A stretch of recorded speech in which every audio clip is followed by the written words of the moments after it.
শেষ দশকের গুরুত্বপূর্ণ বিধান হলো এতেকাফ করা, এতেকাফরত হওয়া। তো প্রত্যেকটা মসজিদেই, যেটা নামাজের মসজিদ, পাঞ্জাগার নামাজের মসজিদ, প্রতিটা মসজিদেই এতেকাফ করা এলাকার মানুষের জন্য সুন্নতে মুআক্কাদা আলাল কিফায়া। যত বেশি মানুষ এতেকাফ করবে তত ভালো।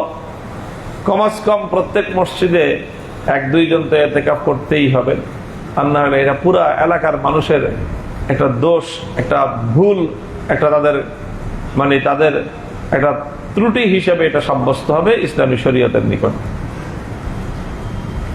তো আমরা আশা করি যে ইনশাআল্লাহ এই এতেকাফের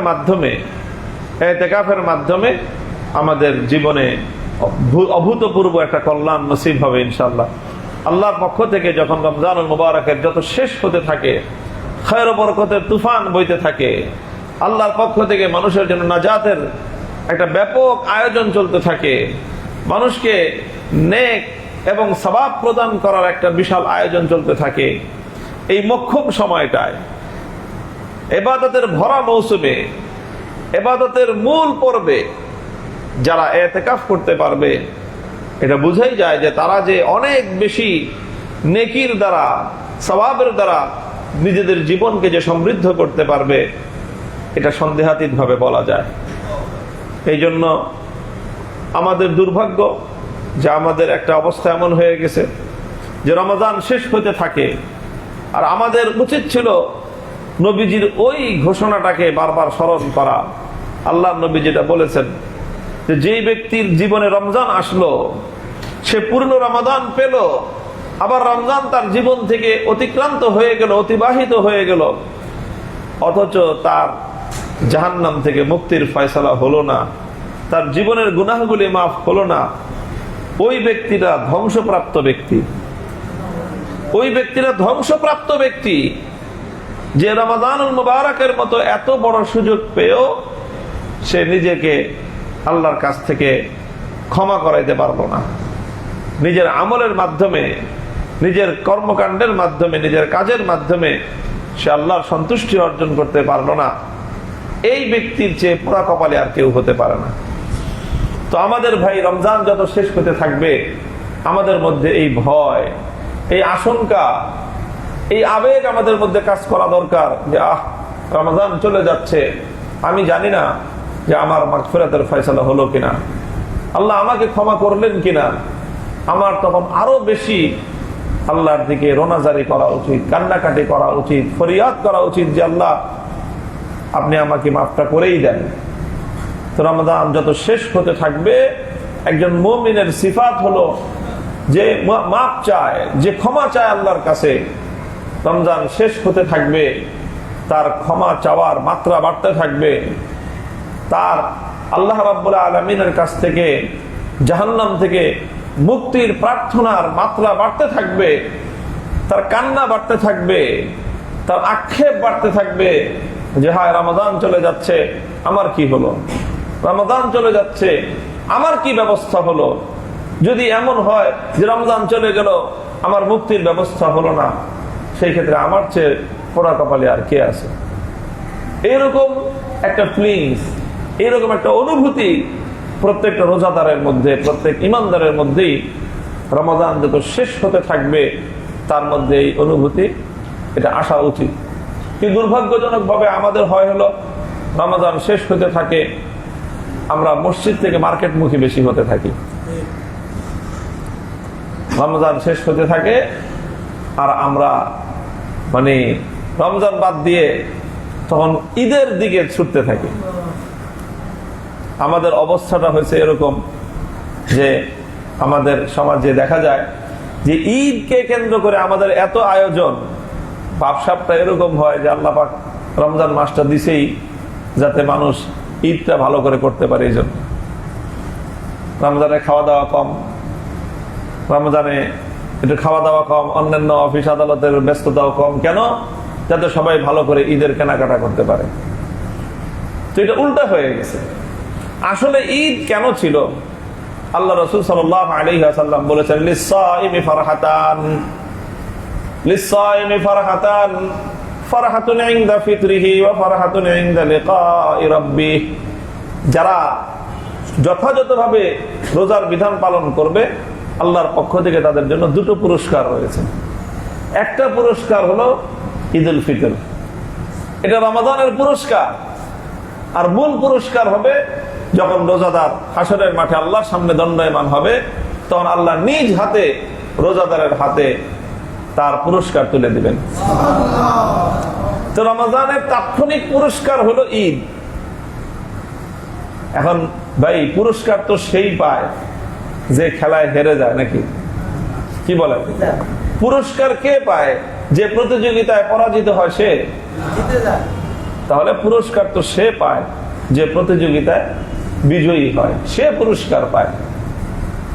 কাজেই পুরস্কার বিতরণের অনুষ্ঠান তো তার জন্য আনন্দদায়ক যে বিজয়ী হয়, আর যে পরাজিত হয় পুরস্কার বিতরণের অনুষ্ঠান তার জীবনে কতটুকু আনন্দ আনে, কারণ তার দেখতে কান্দা আসে। এখন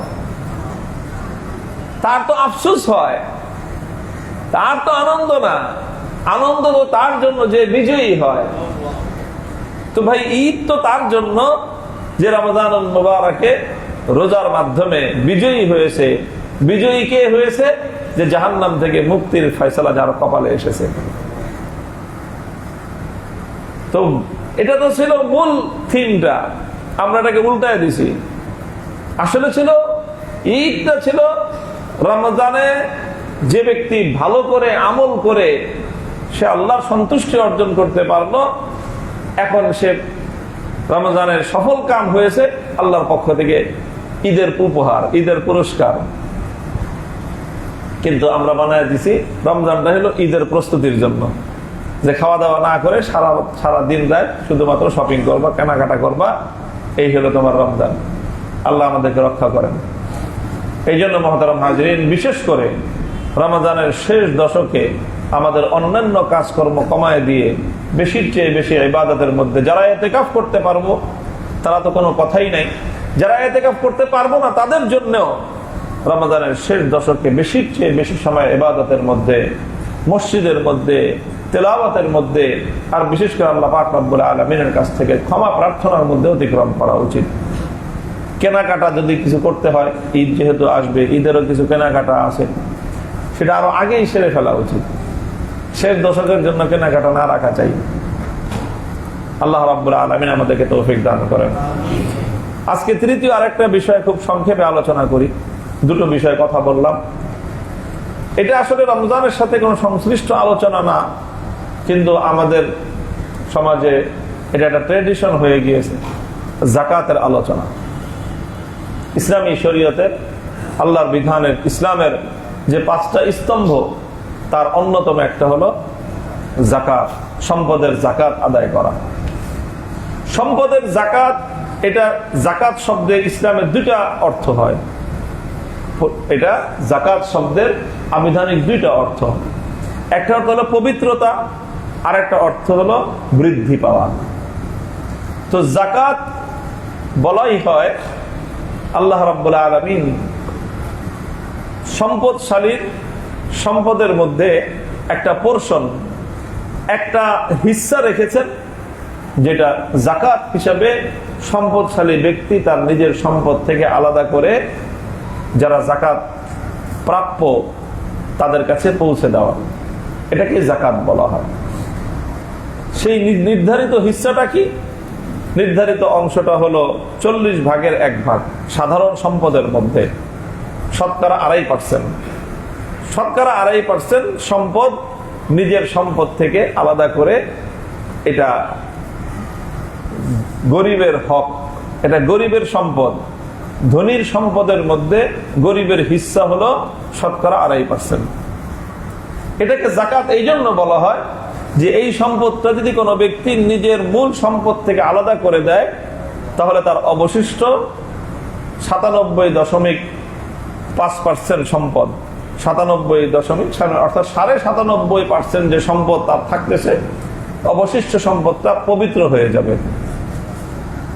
এই জন্য যাকাতকে যাকাত বলা হয়, যে এটা পবিত্রতার কারণ, যে তোমার অবশিষ্ট যে সম্পদটা থাকবে এটা পিওর থাকবে, যদি তুমি 2.5% সম্পদ তোমার সম্পদ থেকে তুমি যাকাত হিসেবে বের করে দাও, তাহলে অবশিষ্ট সম্পদটুকু তোমার এটা একেবারে পিওর এবং এটা খাঁটি থাকবে। এবং শুধু এটা পিওর এবং শুধু এটা পবিত্র হবে তাই নয়, যাকাতের দ্বিতীয় অর্থ হলো এটা বৃদ্ধি পাওয়া। ওয়ামা আতাইতুম মিন যাকাতিন তুরিদুনা ওয়াজহাল্লাহি ফাউলাইকা হুমুল মুযইফুন। এই 2.5% সম্পদ যে ব্যক্তি নিজের মূল সম্পদ থেকে আলাদা করে দিবে যাকাত হিসাবে, মানুষের স্বাভাবিক চোখে দেখা যাবে যে সম্পদটা কমে গেল, 2.5% কমে গেল, শতকরা 2.5 টাকা কমে গেল।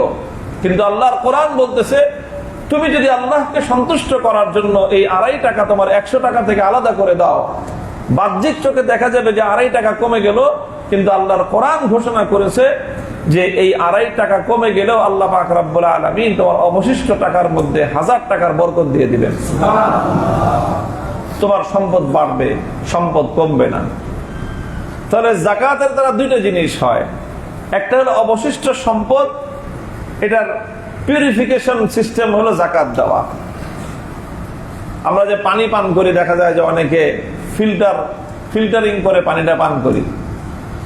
এখন তো নানা রকম সিস্টেম আছে যে লাইন থেকে লাইন লাগা দেওয়া হয়, এটা ফিল্টারিং হয়ে তারপরে কল দিয়ে পানি পড়ে। আর ফিল্টারিং হয়ে কিছু নষ্ট পানি আরেকটা পাইপ দিয়ে পড়ে যায়। এখন যেটুকু ফিল্টারিং হয়ে নষ্টটা, যেটা দূষিত যে পানিটুকু পড়ে যাচ্ছে, সেটা যদি মূল পানি থেকে বের না হতো, না পড়তো, তাহলে অবশিষ্ট পানিটুকু পিওর হতো না।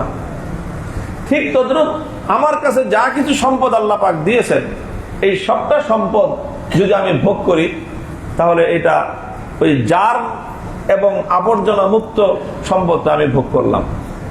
যদি আমি 2.5% আলাদা করে দেই, তাহলে আমার সম্পদ থেকে সেই দূষিত জার্মগুলো বের হয়ে গেল, অবশিষ্ট 97.5% আমার যেটা থেকে গেল সেটা পূর্ণ পবিত্র এবং পরিপূর্ণ বরকতময় কল্যাণময় সম্পদ আমার জীবনে থেকে গেল। এই জন্য যাকাত এটা পবিত্রতার কারণ, যাকাত এটা হলো বরকতের মাধ্যম। যাকাত আসে কিসের উপরে এবং কখন আসে, এই দুটো কথা আমি আলোচনা করে শেষ করছি। 1 নম্বর হলো যাকাত মানুষের কয়েকটা বিশেষ ধরনের সম্পদের উপর যাকাত ফরজ হয়। যাকাত যেই ধরনের সম্পদের উপর ফরজ হয় সেটা হলো মৌলিক 4 ধরনের সম্পদ। 1 নম্বর হলো কারো কাছে যদি নগদ ক্যাশ থাকে, কেউ যদি টাকার মালিক হয়, টাকা, নগদ টাকা, সেই টাকাটা নিজের হাতে ক্যাশ ইন হ্যান্ড হোক, হাতে ক্যাশ থাকুক, অথবা ব্যাংকে সেটা ডিপোজিট থাকুক, অথবা এটা কারো কাছে পাওনা থাকুক, যে আমি কারো কাছে টাকা পাই, এই তিনটা এটা ক্যাশ ইন হ্যান্ড ধরা হবে। এটা 1 নম্বর, যদি কারো কাছে নগদ টাকা থাকে। 2 নম্বর সম্পদ হলো স্বর্ণ অথবা রূপা, যে কোনো ফরম্যাটেই থাকুক, স্বর্ণ রূপা এটা যে কোনো ফরম্যাটেই থাকুক, এটা একেবারে গোল্ড আকারে কোনো হিসাবে থাকুক, একেবারে কাঁচা স্বর্ণ হিসাবে, অথবা অলংকার হিসাবে ব্যবহারের উপর থাকুক, যে কোনো ফরম্যাটেই স্বর্ণ রূপা যদি থাকে, তাহলে এটা 2 নম্বর আইটেম সম্পদের। আর 3 হলো যে কোনো ব্যক্তি যদি তার ব্যবসার রানিং যেই সম্পদটা থাকে, ব্যবসার রানিং আইটেমের অর্থ হলো যেই সম্পদ, যেই জিনিসটা মানুষ রাখে বিক্রি করার জন্য, সেটাই হলো তার ব্যবসার পণ্য, এটাকে বলি আমরা। অর্থাৎ যে ব্যক্তি যেই ব্যবসা করে, যেই পণ্যের ব্যবসা করে, যেমন কেউ যদি কাপড়ের ব্যবসা করে তাহলে তার কাপড়টা, কেউ যদি বইয়ের ব্যবসা করে, বুক হাউস, তাহলে বইপত্র, কেউ স্টেশনারির আইটেম তার ওইটাই, কেউ মুদি দোকান আছে তার মুদির আইটেম, কেউ ল্যান্ড প্রপার্টিজ আছে তার, অর্থাৎ সে জায়গা জমি বেচা কিনি করে, জমি কিনে বেচার উদ্দেশ্যে, তাহলে তার জমিটা, কেউ ফ্ল্যাট কিনে অথবা ফ্ল্যাট বানায় বিক্রি করার উদ্দেশ্যে, তাহলে তার এই ফ্ল্যাটটা, অর্থাৎ যেটাই একজন মানুষ ব্যবসার পণ্য হিসেবে সংরক্ষণ করে, যেটা সে নিজের মালিকানায় রাখবে না, তার উদ্দেশ্যই হলো এটা বিক্রি করে দেওয়া, তাহলে এই সবটা এটার মূল্য ক্যালকুলেট করা হবে। নগদ টাকা কত আছে হাতে, অথবা ব্যাংকে, অথবা মানুষের কাছে পাওনা আছে, অথবা স্বর্ণ রূপা একজন মানুষের কাছে কি পরিমাণ আছে। আর 3 নম্বর হলো যে যারা ব্যবসায়ী তাদের ব্যবসার পণ্য কি আছে।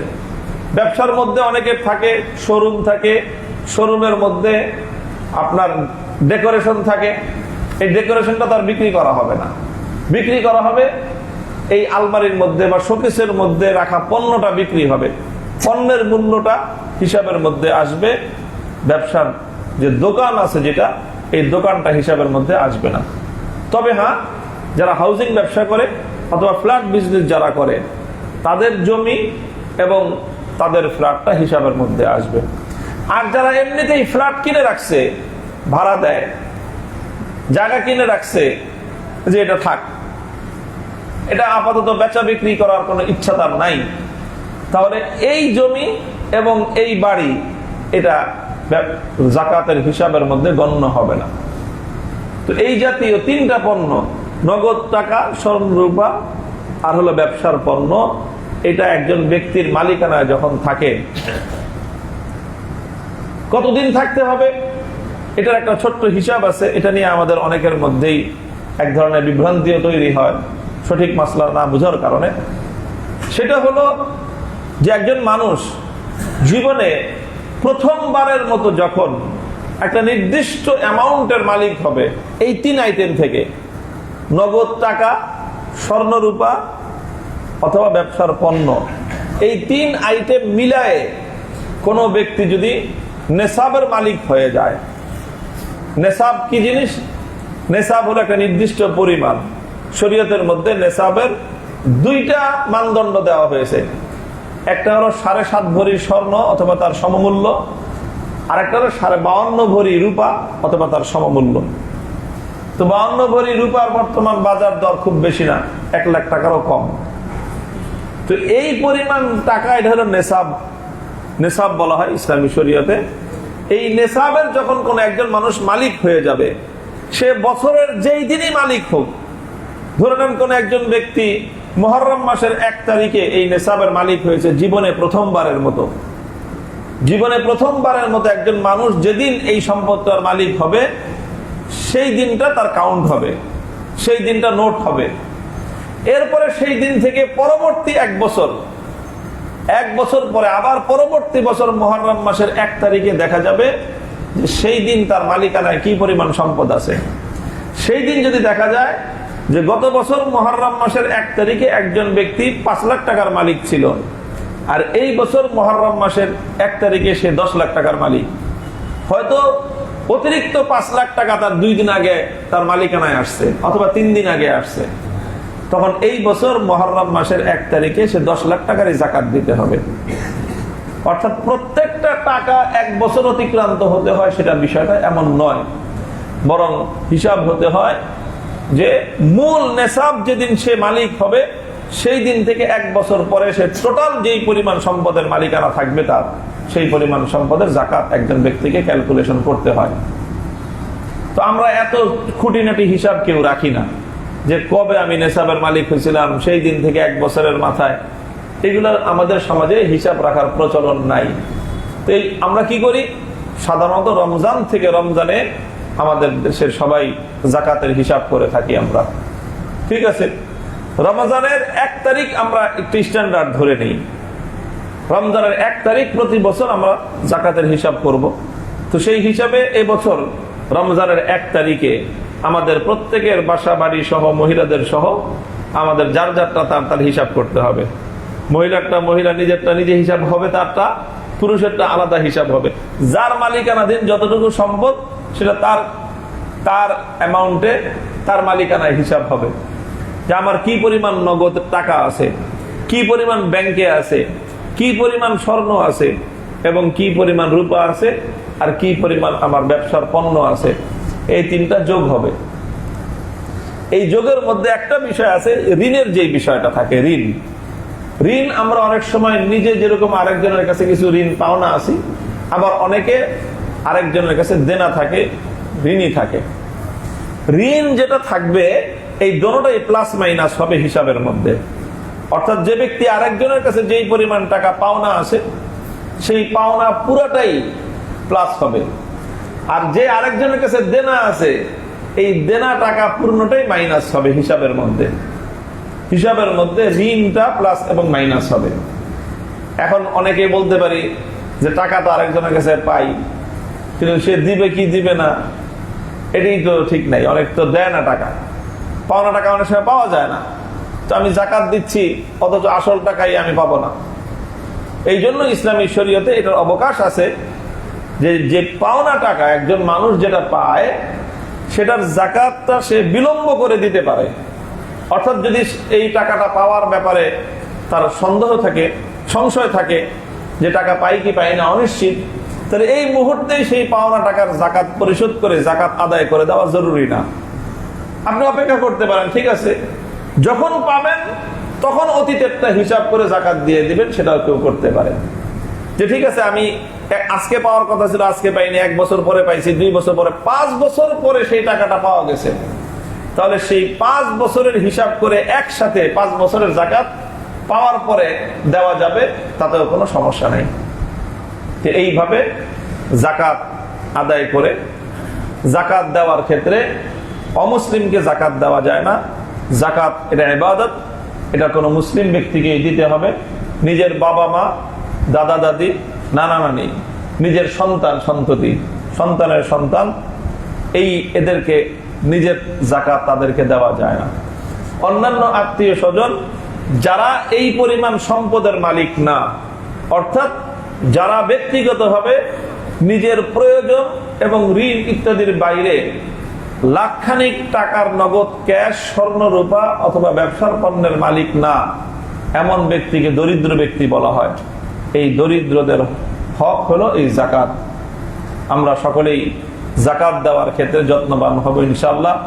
রমজানুল মুবারক উপলক্ষে আমরা সবাই জাকাত দিয়ে থাকি এই জন্য, কারণ রমজানের যে কোনো ইবাদত করলে 70 গুণ বেশি সওয়াব হয়।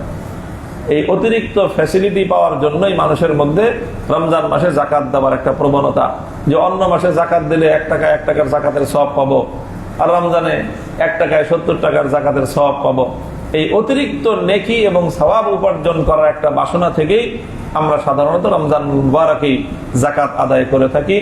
আমরা সকলেই জাকাত দেওয়ার ক্ষেত্রে হিসাব করে করে জাকাত দেব।